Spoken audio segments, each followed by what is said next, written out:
Can I have 5 volunteers to come up here and help me with something? We are all different, and I've read a lot about your campus, and as I said, I've learned so much just in the short time I've been here. The diversity, we all have different DNA, we all have different fingerprints, and you know what else we all have? We all have that move.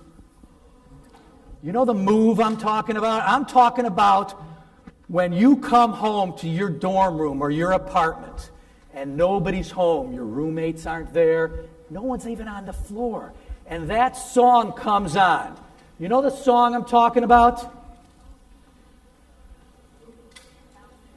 I'm talking about that song that you own. Nobody moves. You say it to yourself, you look in the mirror and you say, nobody moves to this song the way I do. Right? Okay. So what you're going to do is you are going to show us your moves. 1, 2.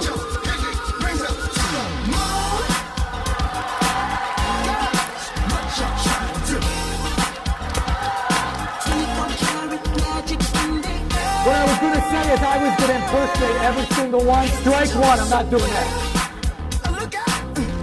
You know, the funny thing about doing something for others is that people come to me all the time and they say, oh, you are just so selfless.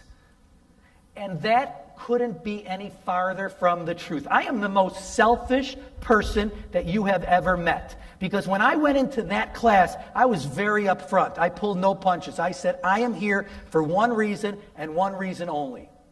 To learn how to help my son. And in the process, if I can help you, wonderful. But when I get done helping my son, I'm out of here. And the funny thing is, that was 9 years ago.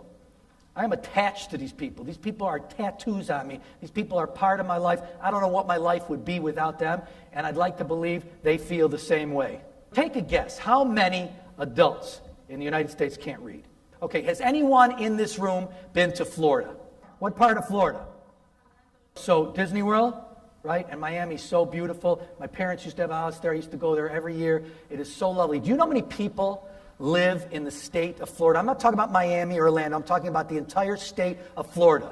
There's 20 million people that live in the state of Florida. There are 32 million adults in the United States that can't read. I'm going to say that one more time.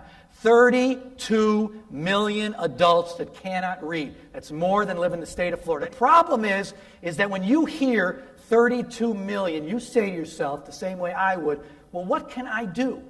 And here's what I say you could do. You could volunteer to become an adult tutor, and you could make the number 31,99999. You understand?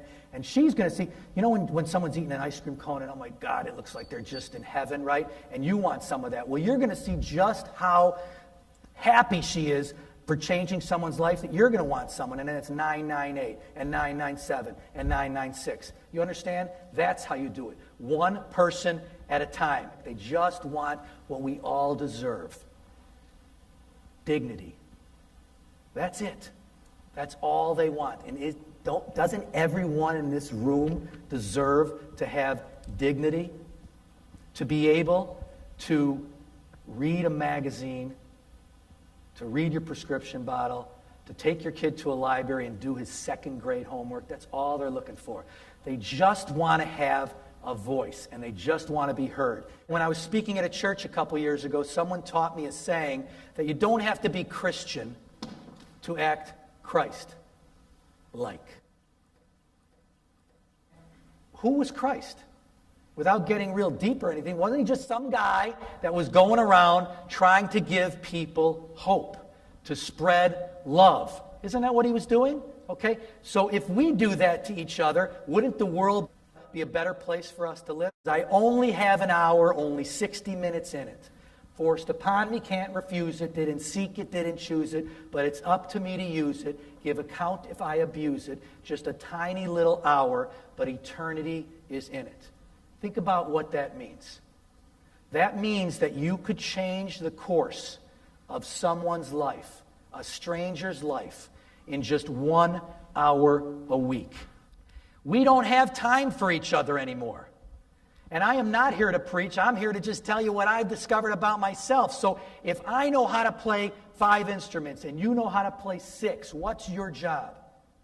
I'll tell you, your job is to teach me the 6th, okay? So we're equal, so we're even, so we get the same out of life.